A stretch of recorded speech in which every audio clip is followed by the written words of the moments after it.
Oui, oui, je voulais réagir par rapport à cette question compromis à l'africaine. Pour dire que, voyez-vous, madame, c'est justement ça qui doit changer dans nos rapports avec la France en particulier, mais l'Europe en général, l'Occident. Votre façon de voir les choses lorsqu'elles se passent en Afrique.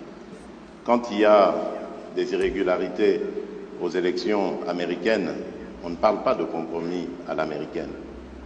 Lorsqu'en France, il y a plusieurs années maintenant, lors des années Chirac, il y a eu un scandale sur des électeurs décédés qu'on a fait voter, on ne parlait pas de compromis à la française. Je crois qu'il doit y avoir du respect dans la considération que nous avons les uns envers les autres. Nous n'avons aucunement l'intention de galvauder l'opinion de nos électeurs. Le processus électoral est entamé. Nous avons tiré suffisamment la sonnette d'alarme pour dire que s'il y a risque de dérapage, ce n'est pas à cause des autorités du pays ni des responsables de la CENI, c'est simplement dû au fait que nous sommes un pays agressé par le Rwanda, l'agression à laquelle d'ailleurs a fait suite un déplacement massif de population, d'électeurs, qui pouvaient être en ce moment en train d'être enrôlés, mais qui malheureusement ne peuvent pas à cause du fait qu'ils sont loin de leur base. Et à cause de cela, nous risquons de prendre du retard dans l'enrôlement. Et s'il y a retard dans l'enrôlement, il y aura retard dans le vote de la loi sur la répartition des sièges, parce que c'est très important, c'est en juin qu'elle doit intervenir, pour que nous puissions ensuite aller sur un processus électoral crédible. Sans cela, jusqu'à ce stade, je ne sais pas comment nous allons nous y prendre. Est-ce qu'il faut stopper le processus d'enrôlement des électeurs en attendant que la paix revienne, avec le risque que cela impacte sur le respect du calendrier, ou faut-il continuer le processus en ne prenant pas en compte les populations nombreuses de déplacés de guerre?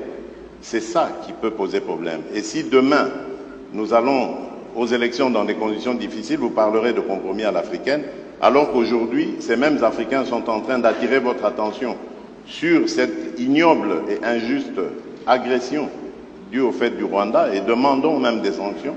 Personne n'en parle. Voilà ce que je voulais apporter comme précision pour dire, ça aussi, ça doit changer dans la manière de coopérer avec la France et l'Europe. Regardez-nous autrement, en nous respectant, en nous considérant comme de vrais partenaires, et non pas toujours avec un regard paternaliste, avec l'idée de toujours savoir ce qu'il faut pour nous, et non pas pour...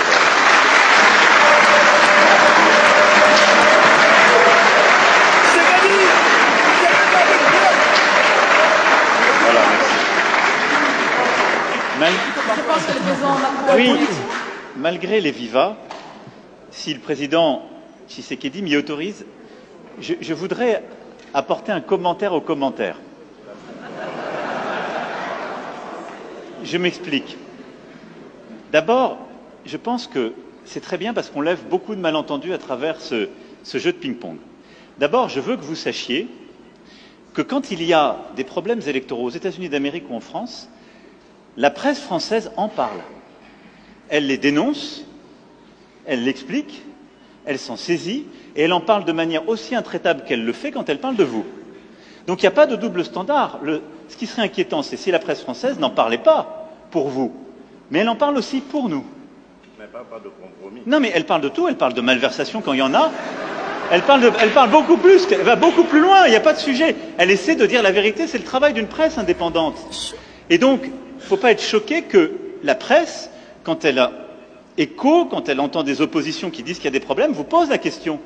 Ce serait un double standard si elle disait on est en Afrique, donc on ne pose même pas la question, ce n'est pas un sujet. Non, elle pose la question, mais elle le fait aussi chez nous. Chez nous. Et il se trouve que chez nous, quand il y a des malversations politiques, je ne voudrais pas que des malentendus s'installent, y compris quand on fait référence au président Chirac, il y a des procès qui sont faits. Et les gens sont condamnés. Parce qu'il y a une justice indépendante. Donc il y a une presse indépendante et une justice indépendante. Ça crée une démocratie qui est parfois vibrante. Alors je ne dis pas que c'est... on se fait attaquer, mais c'est très bien. Ça permet les alternances démocratiques et ça permet de bâtir par cette maïotique une vérité. Ça, c'est la première chose. Ne croyez pas qu'il y a un double standard. Ça n'est pas vrai. Ne croyez pas que ce soit de l'irrespect. Ça n'est pas vrai. Parce que les journalistes français, européens ou américains posent les mêmes questions à leurs dirigeants chez eux. La deuxième chose, et ça me permet d'insister, parce que le président a parlé de la France en répondant à la question. Quand un ou une journaliste française pose une question, ça n'est pas le gouvernement de la France. Et c'est bien comme ça. Mais il ne faut pas tout confondre. Non, parce que non, mais c'est pas une position de la France. Je faisais allusion. Parce qu'il n'y a pas de, il y en a eu. Je faisais allusion au propos de Le Drian. Lui, il est officiel français. Oui, mais le compromis à l'africaine, c'est Le Drian, c'est pas la journaliste. C'est exact, mais ce compromis. Mais cette formule, président, on sait d'où elle est sortie et on sait le contexte électoral. Non, mais on sait le contexte électoral. Et il n'y avait pas de caractère de mépris dans la formule de Jean-Yves Le Drian.